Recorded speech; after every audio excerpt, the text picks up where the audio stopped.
Why would it be that rape would be very rarely reported in the Islamic world? There's a, perhaps I can show something.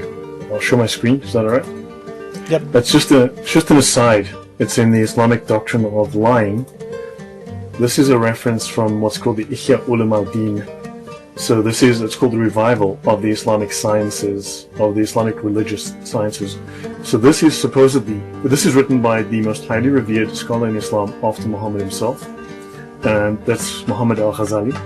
And this is also regarded as the most read Islamic spiritual text after the Quran itself, this Ihya Ulum al-Din.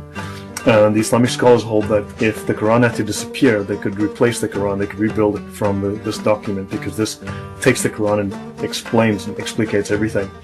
So notice this line here, it says, to disclose an obscene act is also an obscene act. It's illegal. So this is illegal in Islam because it brings shame to Islam. So they cannot reveal something which, even if true, would bring shame to Islam. And then I'll stop sharing for the moment, I'll go find another reference. But so, also it's illegal. So the victim becomes the victim twice over, because they're the victim, and then if they dare to share this, then they've brought shame on their family, they've brought shame on themselves, and they can be accused of illegal sexual activity themselves. You know, someone is a victim of rape, they say that I was raped by this man, and then they say, where's your proof? Do you have your 4 witnesses? I say, no, I don't have 4 witnesses. It was a rape. Like, well, you just admitted to having illegal sexual activity, so I guess we have to punish you now.